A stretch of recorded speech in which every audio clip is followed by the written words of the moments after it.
이 세상을 살아가다 보면 좋은 일, 기쁜 일만 일어나지 않습니다. 때때로 고통스럽고 아프고 낙심되는 일도 일어나게 되어집니다. 하나님께서 우리의 삶에 형통한 날과 곤고한 날을 병행하시면서 주시기 때문입니다. 그래서 우리 인생에는 양면성이 있는 거예요. 어두운 면이 있고 밝은 면이 있는 거예요. 그런데 어떤 면을 바라보고 사느냐에 따라서 우리 인생의 모습이 달라지게 되어지는 거예요. 어두운 면을 늘 보면서 살게 되어지면 인생은 아픔이고 고통이지만 늘 밝은 면을 바라보고 살게 되어지면 우리 인생은 정말 아름답고 멋진 것입니다. 여러분은 행복하십니까? 여러분들이 행복하다고 느끼는 것은요, 늘 밝은 면을 보면서 살고 있기 때문입니다. 만약에 나는 불행하다라고 느끼고 계신다면 눈을 크게 뜨고 인생의 다른 면을 보려고 힘써야 합니다. 자, 오늘 읽은 본문의 배경은 아주 어둡습니다. 아주 어두워요.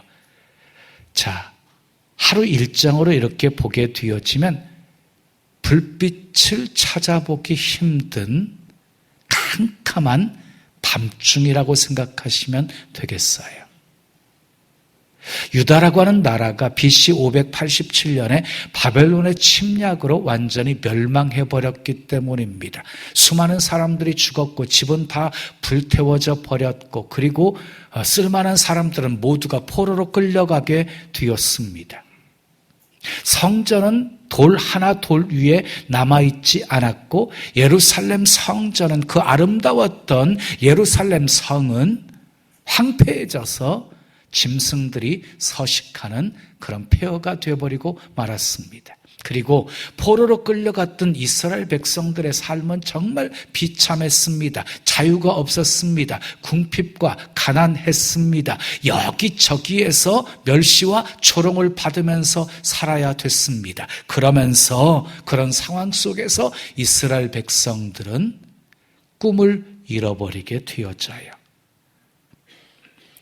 우리 민족은 이제 끝났다 하고 절망을 말하게 되었어요. 그때 하나님은 에스겔에게 신비한 환상을 보여주십니다. 하나님이 이끌고 에스겔에게 보여준 곳은 뼈가 가득한 곳이었습니다. 놀랐습니다. 전부 마른 뼈였습니다. 그냥 이 골짜기 전체가 절망으로 가득 차 있었습니다. 그 모습을 보여주신 하나님이 에스겔에게 이런 질문을 하십니다. 인자야, 이 뼈들이 능히 살겠느냐? 그때 에스겔은 어떻게 이 마른 뼈들이 살아날 수가 있겠습니까? 라고 불가능을 말하지 않았습니다. 절망을 말하지 않았습니다. 주께서 아십니다. 정답이었어요. 주님께서 살리시고자 하시면 마른 뼈들도 살리실 수 있는 분이심을 믿었습니다. 그래서 에스겔은 절망 속에서도 소망을 말한 것입니다. 하나님이 에스겔에게요 모든 뼈들을 향해서 태어나게 하십니다. 말씀에 순종해서 에스겔이 말씀을 태어나자 막 뼈들이 연결되어지고 힘줄이 생기게 되어지고 살이 오르게 되어지고 가죽이 덮이게 되어집니다. 생기를 향해서 명령했더니 생기가 들어가서 살아나 일어나는데 큰 군대가 되었습니다. 놀라운 장면이었습니다. 죽음의 골짜기가 생명의 골짜기로 바뀌게 된 것입니다. 하나님께서 에스겔에게 뼈들이 가득한 골짜기를 보여주신 것은 전혀 소망이 없는 이스라엘 백성들의 영적인 상태를 보여주신 것이었고 다시 생기가 들어가서 하나님의 큰 군대가 되는 모습을 보여주신 것은 절망 가운데 있는 이스라엘 백성들에게 소망을 선포하라고 보여주신 것입니다. 우리는 끝났다고 생각하는데 하나님은 아직 끝나지 않았다고 말씀하십니다. 우리는 소망이 없다고 생각하는데 하나님은 아직도 소망이 남아있다고 말씀하시는 것입니다. 그러므로 가난하다고 그리고 육신의 병이 들었다고 실패했다고 절망하지 마십시오. 하나님은 우리에게 이렇게 말씀하십니다. 그것으로 끝나지 않았다. 다시 시작할 수 있다. 내가 도와주겠다.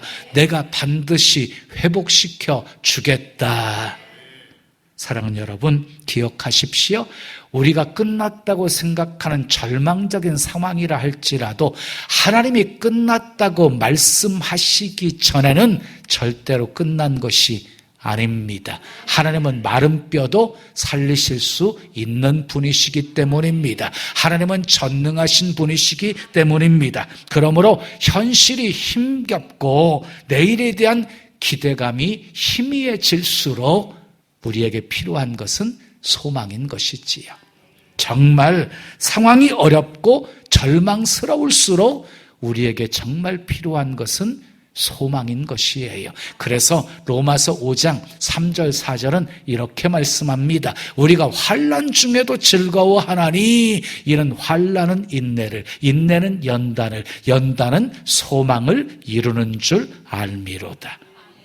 우리가 환난 중에도 즐거워할 수 있는 것은 무엇 때문이래요? 소망이 있기 때문이라는 거예요. 소망이 있기 때문에 환난 중에서도 끝까지 참고 견디면서 인내할 수가 있다는 것입니다. 그러니까 환난 자체가 우리로 하여금 인내하게 하는 것이 아니라 소망이 우리로 하여금 인내하게 하는 것이지요. 그런데 처음에는요, 에레미야마저도 절망적인 상황 속에서 소망을 잃어버렸어요. 소망이 다 끊어졌다고 에레미야도 말했어요. 에레미야 애가 3장 18절 말씀 읽어요. 스스로 이르기를 나의 힘과 여호와께 대한 내 소망이 끊어졌다 하였도다. 에레미야마저도 소망이 끊어졌다고 말했다는 것이에요. 자, 그런데 에레미야는요, 절망만 하고 있지 않았습니다. 하나님께 눈물로 호소하면서 지금 자신이 겪고 있는 아픔과 고통을 기억해달라고 하나님께 부르짖어 기도합니다. 본문 19절 20절 말씀 읽어요. 시작. 내 고초와 재난 곧 쑥과 담즙을 기억하소서.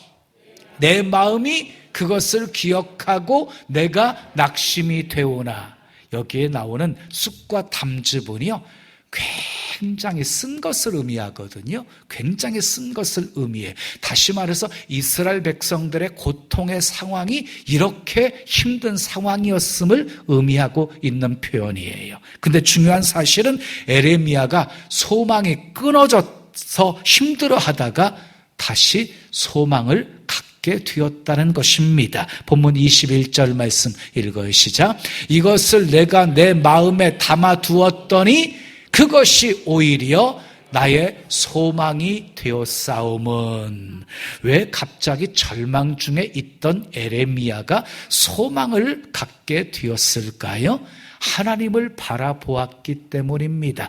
계속 되어지는 22절과 26절까지의 말씀을 보게 되어지면 여호와라는 단어와 주라는 단어가 5번이나 반복되고 있어요. 5번이나 여호와, 주가 사용되어지고 있어요. 다시 말해서 절망적인 상황 속에서 에레미야가 지금 하나님을 바라보고 있다는 것입니다.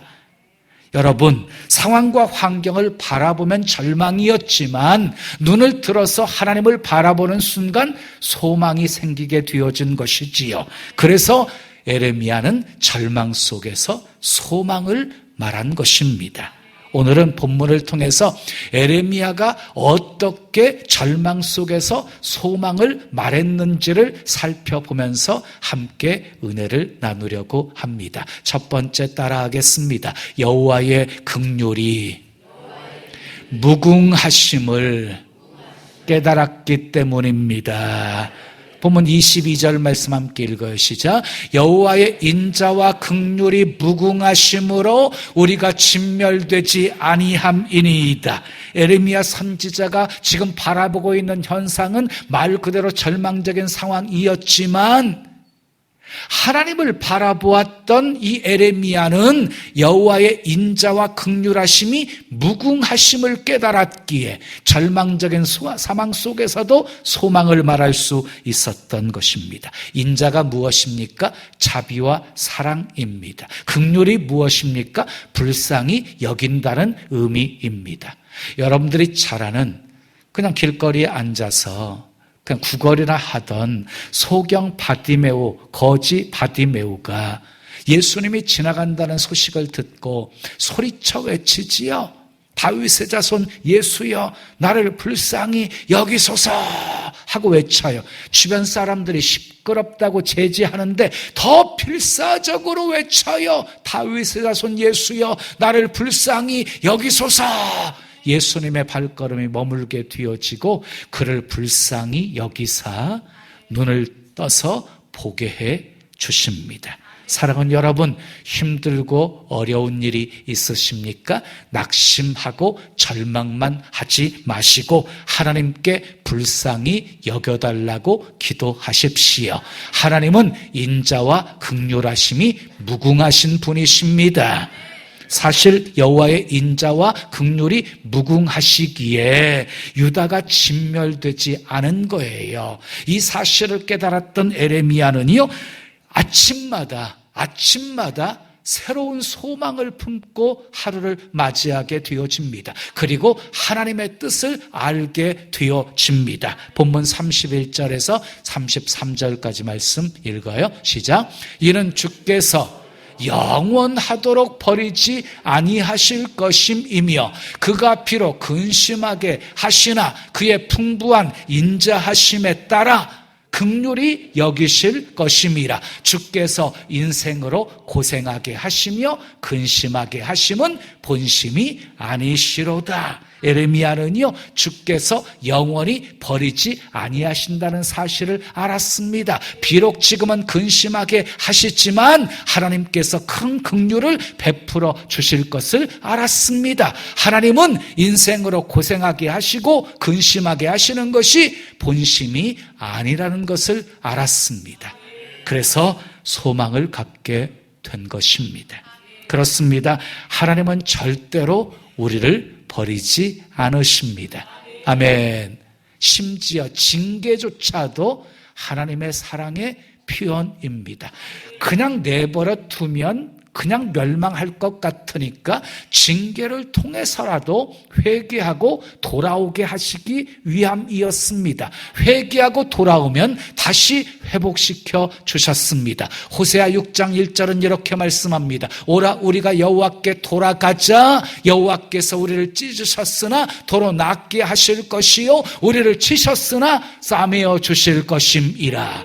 이사야 55장 7절은 이렇게 말씀합니다. 악인은 그의 길을, 불의한 자는 그의 생각을 버리고 여호와께 돌아오라. 그리하면 그가 긍휼히 여기시리라. 우리 하나님께로 돌아오라. 그가 너그럽게 용서하시리라. 잠언 28장 13절에 보면 자기의 죄를 숨기는 자는 형통하지 못하나 죄를 자복하고 버리는 자는 불쌍히 여김을 받으리라 하고 말씀하셨습니다. 하나님의 인자와 긍휼은 무궁하십니다. 아멘. 두 번째 따라하겠습니다. 여호와가 기업임을 깨달았기 때문입니다.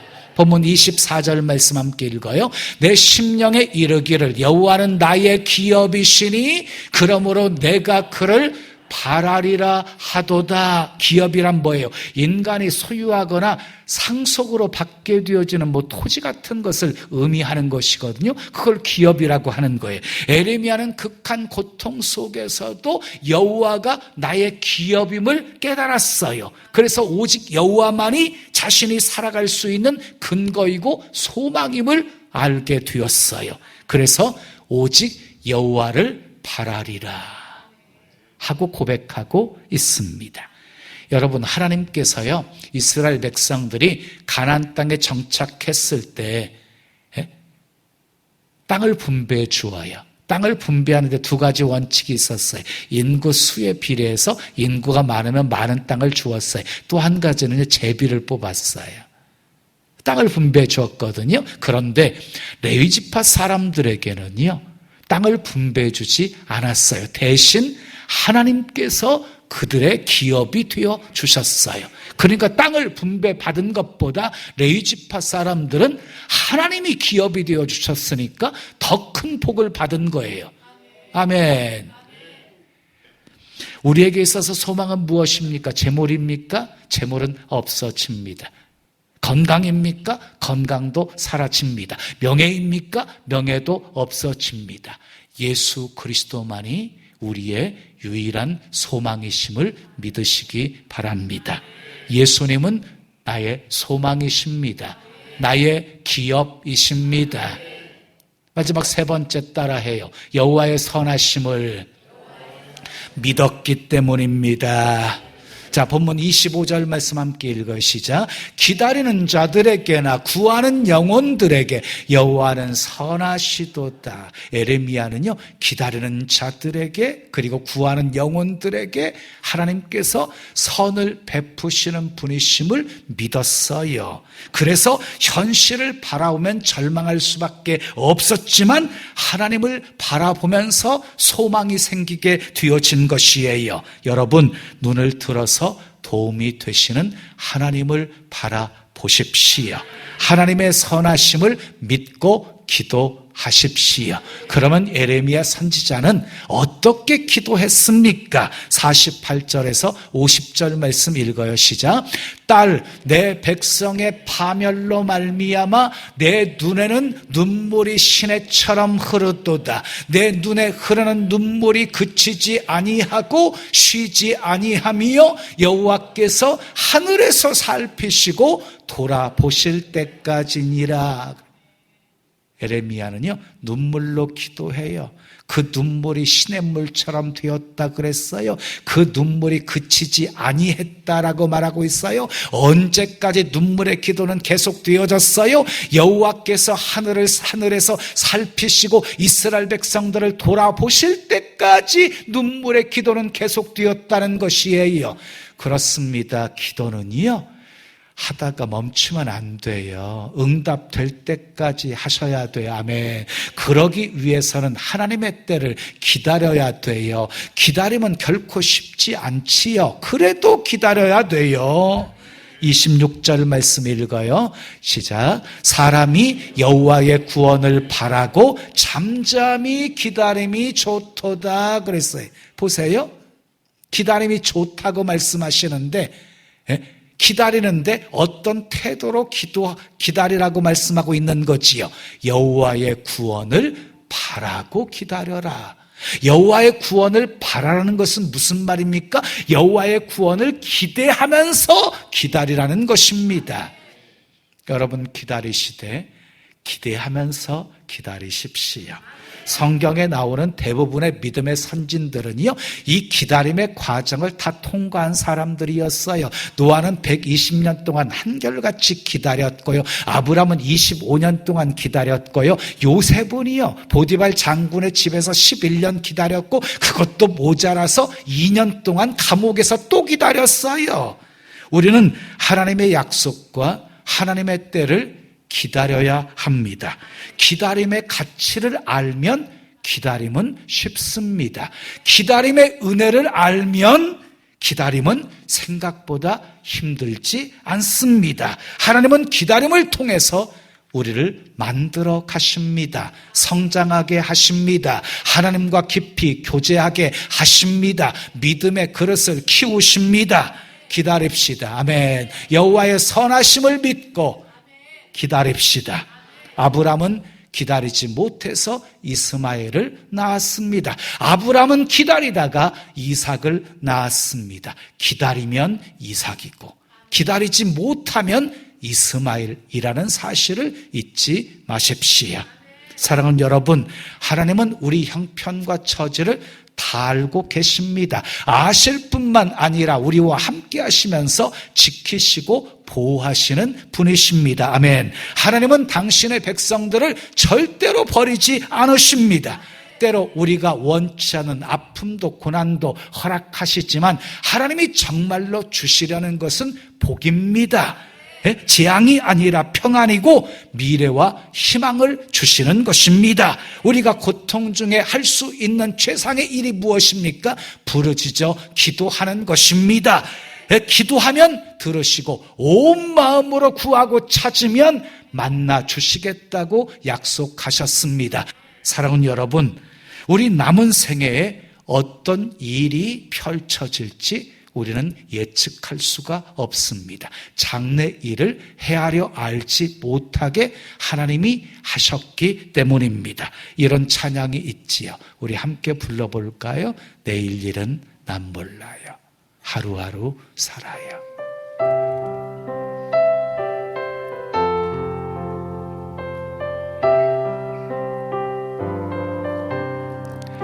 내일 일은 난 몰라요. 하루하루 살아요. 불행이나 요행함도 내 뜻대로 못해요. 험한 이 길 가고 가도 끝은 없고 고뇌요. 주님 예수 발레미사 내 손 잡아주소서. 내일 일은 난 몰라요. 장래 일도 몰라요. 아버지여 날 붙드사 평탄한 길 주옵소서.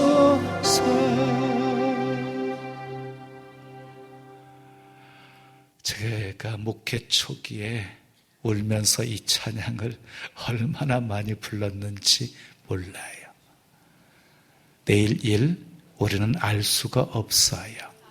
불행이나 요행함도 내 뜻대로 어떻게 할 수가 없어요. 그리고 하나님은 우리에게 고난의 길을 면제해 주시겠다고 약속하신 적도 없어요. 그러나 한 가지 분명한 것은요, 우리가 어디를 가든지 무엇을 하든지 우리 주님은 우리와 항상 함께 하신다고 약속하셨습니다. 지금 혹시 절망 가운데 있으십니까? 삶이 힘들고 답답하고 고단하고 위태로우십니까? 그럴지라도 소망을 가지십시오. 소망을 말하십시오. 문제 뒤에 하나님이 계십니다. 그리고 하나님은 문제보다 더 크신 분이십니다. 문제만 보면 절망이지만 눈을 들어 도움이 되시는 하나님을 바라보면 소망이 생깁니다. 시선을 바꾸어 하나님을 바라보십시오. 하나님은 살아 계십니다. 실수하지 않으십니다. 합력하여 선을 이루십니다. 가정의 어려운 일, 사업의 어려운 일, 그리고 병들어 고생스러운 일 때문에 이제는 끝이다 싶은 절망의 상황 속에서도 예레미야처럼 여호와의 긍휼이 무궁하심을 깨닫고 여호와가 나의 기업이심을 깨닫고 여호와의 선하심을 믿으시고 어떤 상황 속에서도 절망 속에서도 소망을 말하며 사시기를 예수님의 이름으로 축원합니다. 축원합니다.